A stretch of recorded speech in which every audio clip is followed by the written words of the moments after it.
you didn't lose her because you messed up or crossed a line. You lost her while doing everything you were told was right. And that's why this hurts in a way you can't easily explain. You didn't play games. You didn't disappear to create drama. You didn't disrespect her time or emotions. You were present, attentive, and consistent. You answered messages, you followed through, you made space. And still, one day, the tone shifted. Messages sat on scene longer than before. A date that sounded certain suddenly needed to be moved, then moved again. Nothing exploded, nothing broke, nothing gave you a clear reason to point to. And then came the sentence that ends things without sounding cruel. You're such a good guy. It lands softly, but it shuts the door completely. What eats at you afterward is not the rejection itself, it's the confusion. You replay the story in your head because you can't locate the mistake. The man she drifted toward isn't kinder than you. He isn't more thoughtful, more patient, or more invested. He didn't win by being better. He won by being positioned differently. That realization is brutal because it attacks the belief that effort should protect you. You were taught that doing the right thing creates security, that showing up builds attraction, that clarity prevents loss. But attraction doesn't work like a moral scoreboard. It doesn't reward intention. It reacts to signals. And this is the part no one prepares you for. You didn't fail because you were wrong. You failed because you were readable. Your availability was predictable. Your interest had no edge. Your presence came without consequence. Instinct doesn't interpret that as depth. It reads it as low leverage. The deepest pain here isn't rejection, it's confusion. The feeling that reality broke the rules you trusted. And confusion is dangerous because it convinces you to try harder next time, to give more, to explain better, to be even more available. That instinct keeps you trapped. Until you see what actually happened, you will keep losing the same way, just with different names and faces. This isn't about becoming colder or crueler. It's about understanding that attraction is not destroyed by mistakes. It's eroded by signals. Once you see that, the pain stops being personal and starts becoming useful. The reason you keep feeling lost is not because you are slow, naive, or emotionally blind, but because you were trained to play one game and judged by another. You were taught social morality. Be respectful, be honest, be consistent, communicate clearly, treat her well, and things will work out. Those rules help you be decent, but they do not govern attraction. Attraction is not a moral system, it is a biological filter. While your mind is focused on intention, her instinct is scanning behavior. While you are thinking about being fair, her nervous system is reading position, stability, and leverage. This mismatch is what creates confusion. You feel like you followed the rules and still failed, which makes you question yourself instead of the game. This is where Machiavellian thinking enters, not to make you ruthless, but to make you accurate. Machiavelli did not teach men to be good or bad. He taught them to observe power as it is perceived, not as it is intended. His insight was simple and uncomfortable. Men are judged by what they appear to be, not by what they mean. Attraction follows the same law. What you feel does not protect you if your behavior signals weakness. What you intend does not matter if your actions communicate dependence. This video is not here to promise that you will become more attractive overnight, because chasing that fantasy keeps you trapped. The real objective is more honest and more useful, to stop making you invisible. Invisible men are not rejected loudly, they are quietly filtered out. They are liked, respected, and overlooked. you understand that morality calms the mind, but instinct decides the outcome. Guilt dissolves and clarity replaces it. You stop blaming yourself for caring and start correcting how that care is expressed. Confusion fades when you realize you were never broken, you were misinformed. And once you see the rules clearly, you no longer stumble in the dark trying harder. You move with intention, awareness, and control. The belief that saying the right things is enough to create attraction is one of the most damaging myths men carry, because it keeps you focused on language while the real decision is happening elsewhere. Attraction is not a debate you win with logic. It is a rapid, unconscious filtering process that happens before meaning is processed. Long before your explanation lands, her nervous system has already read your posture, your pace, your emotional regulation, and how you occupy space when nothing is happening. In that hierarchy, words come last. Behavior comes first. This is why so many men feel betrayed by honesty and effort. They speak clearly, communicate intentions, and try to remove ambiguity, yet nothing moves forward. It's not because clarity is bad. It's because clarity without grounding reads as pressure. Imagine two men saying the exact same sentence. One speaks quickly, fills every pause, adjusts his tone to be liked, and watches her face for feedback. The other says it slowly, without urgency, then lets silence sit. Same words, opposite outcome. One feels like a request. The other feels like a statement. The difference is not confidence as a personality trait, it is nervous system control. The man who can tolerate silence without rushing signals that he is not chasing an outcome. That signal registers as stability. Now compare the man who talks constantly, explaining, qualifying, narrating his feelings, with the man who speaks less and moves with intention. The first is trying to manage perception. The second allows perception to form on its own. Biology favors the second every time. Not because he is mysterious, but because he is coherent. When your words outrun your behavior, your body betrays anxiety. When you over-communicate, you compress your presence. When you try to convince, you give up leverage. None of this is conscious on her side.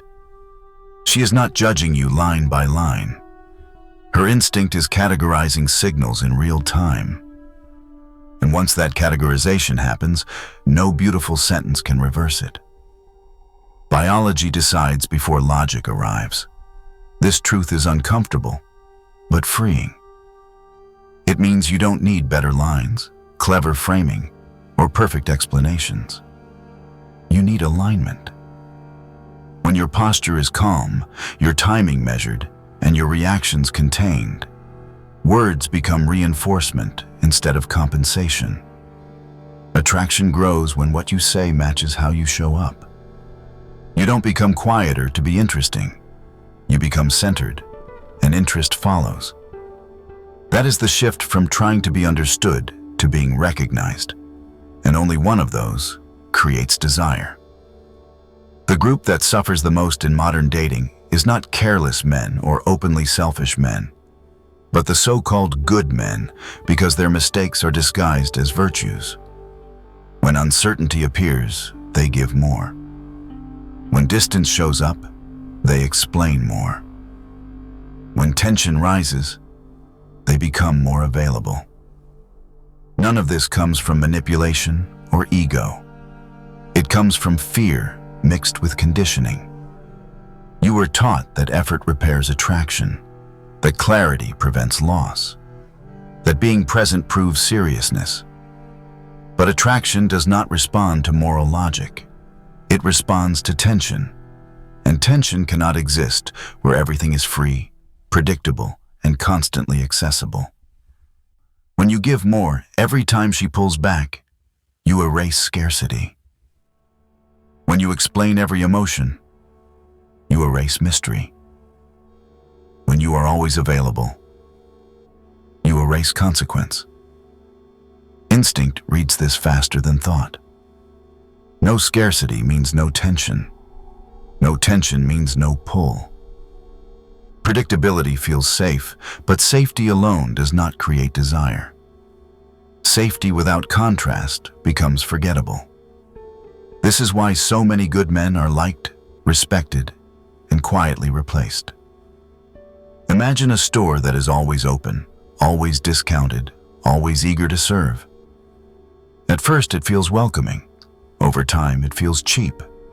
Not because the product lost quality, but because access lost value.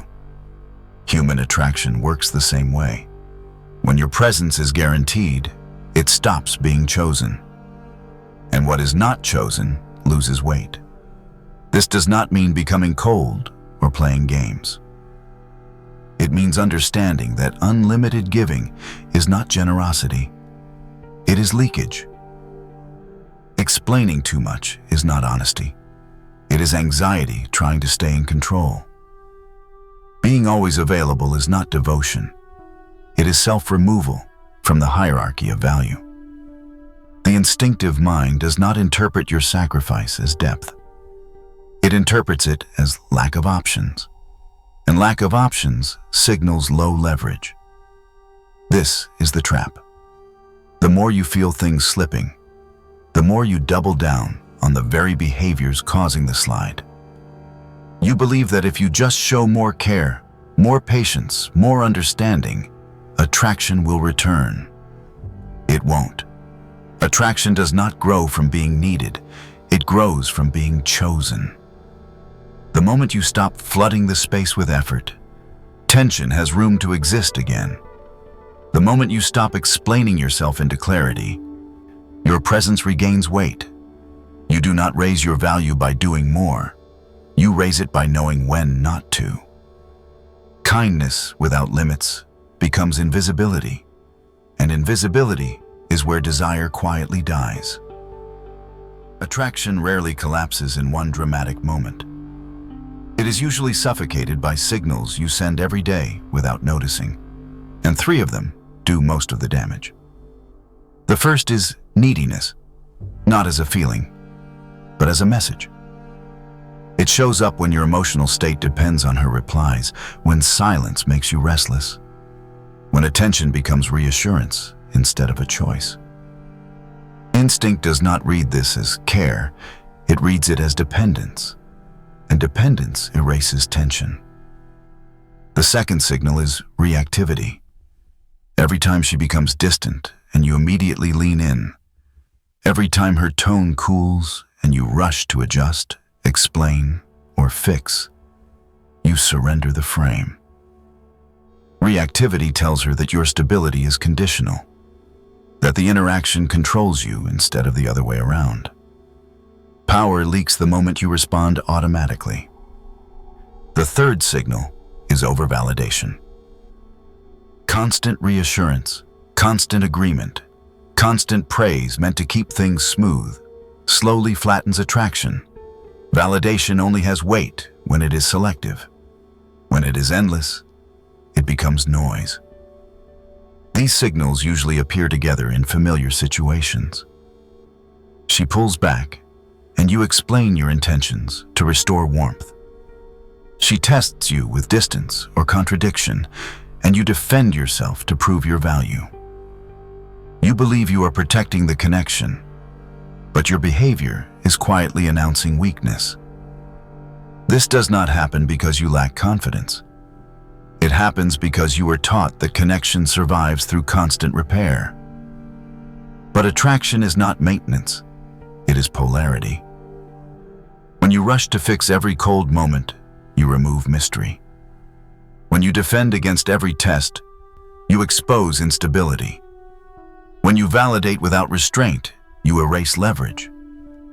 The instinctive mind does not analyze your reasons. It reacts to your posture. This is where the shift begins. Instead of filling the space, you hold it. Instead of reacting, you observe. Instead of validating on reflex, you choose when to invest. Calm replaces urgency. Timing replaces volume. Presence replaces persuasion. The outcome changes not because you became distant, but because you stopped bleeding power. Attraction breathes where self-control is visible. What you rush to fix, you expose as weak. And the moment you stop rushing, tension has room to return. You don't lose attraction because you care. You lose it because care, when unregulated, becomes surrender. What many men label as rejection is often not a final verdict, but a test, a pressure moment designed to reveal what happens to you when the ground shifts. This is a stability check. When she becomes sarcastic, distant, inconsistent, or suddenly colder, her instinct is not asking to be convinced. It is observing whether your center collapses. The mistake men make is taking this personally. They feel the tension and assume failure. They hear a sharp comment and rush to defend their intentions. They sense withdrawal and justify their value. Each explanation feels reasonable, even mature, but each one lowers altitude. Defense communicates fragility. Justification signals that your position depends on her approval. Instinct doesn't argue with your logic, it reacts to your posture. This is why the phrase matters. The man who explains loses altitude. Explanation places you below the moment, trying to repair it instead of above it, allowing it to resolve itself. Consider two men facing the same test. She makes a dismissive remark or pulls back emotionally. One reacts immediately, clarifies what he meant, reassures her, and tries to smooth the discomfort. The other stays calm, acknowledges without chasing, and does not rush to prove anything. The first man feels involved. The second feels grounded. Instinct favors grounding. Tests exist to separate emotional reactivity from emotional control. If pressure changes who you are, the test has done its job. If pressure reveals consistency, attraction stabilizes. This does not mean ignoring her or withdrawing to punish. It means refusing to be dragged into turbulence you didn't create. Silence, when chosen, is not avoidance. It is containment. A measured response, a relaxed body, a steady gaze communicate more security than a paragraph of reassurance. Many men lose attraction not because they failed the test, but because they overreacted to it. They tried to pass by performing instead of by remaining the same. Attraction does not grow when you prove your worth. It grows when your worth does not need proof. The moment you stop interpreting every shift as rejection, you regain control. Tests stop feeling threatening and start feeling informative. You see where you leak stability, where you rush to defend, where you abandon your frame. And once you hold your position without tightening or collapsing, tests lose their power. Rejection feels like an ending. A test feels like uncertainty. The difference is not what she does, but how you respond. And that response is the only thing being evaluated. This is where theory becomes visible behavior, because attraction does not change when you understand it. It changes when you move differently under pressure. Silence, axis, and presence are not abstract ideas. They are expressed through small, controllable actions that reshape how you are read in real time. You speak slower, not to sound impressive, but because speed signals urgency, and urgency leaks need. A slower rhythm tells the nervous system that nothing is at risk, that you are not chasing a result. You react less, not because you are indifferent, but because every instant reaction hands power to the moment instead of holding it yourself. When you pause before responding, you communicate choice. Choice is the foundation of authority. You hold eye contact not to dominate, but to show that pressure does not move you. The man who can stay visually present without filling space communicates internal order. Picture two men on the same date. One fills every silence with words, checks her expressions, adjusts his tone, laughs a little too quickly, explains a little too much. The other listens fully, lets moments land, answers calmly, and allows quiet to exist without rushing to escape it. The first man is working. The second man is anchoring. Instinct feels the difference immediately. One feels like he is asking to be accepted. The other feels like he is already grounded. Silence is where many men panic, because they associate silence with loss of control. But silence is not emptiness. It is control. When you stop filling gaps with reassurance, tension has room to exist. When you stop explaining yourself into safety, your presence regains weight. This is not about withdrawing or playing hard to get. It is about refusing to negotiate your value in real time. Slower speech, fewer reactions, steady eye contact are not techniques to manipulate perception. They are symptoms of self-regulation. They signal that your emotional center is not outsourced to her responses. Attraction grows when your body tells a consistent story without narration. You don't become quiet to be mysterious. You become still because you are not in a hurry to be chosen. That stillness creates gravity, and gravity pulls without effort. Silence stops feeling awkward the moment you stop trying to manage how you are seen. It becomes a statement of presence, and presence is what makes attraction feel natural instead of forced. Real power has been misunderstood for generations because masculinity was sold as dominance, control, and the ability to impose your will on others. That image is loud, insecure, and fragile, and it collapses the moment resistance appears. The kind of power that actually sustains attraction works in the opposite direction. Power is not control over people. Power is control over yourself. It is self-regulation under pressure. It is the ability to feel tension without rushing to release it, to face uncertainty without scrambling for reassurance, and to remain steady when outcomes are not guaranteed. A man with real power does not need to force direction because he already has one. This is why men with full lives feel naturally magnetic. When you have your own rhythm, your own projects, and obligations that matter to you, your attention carries weight. You do not cling to conversations. You do not panic when replies slow down. You do not bend your schedule to protect momentum.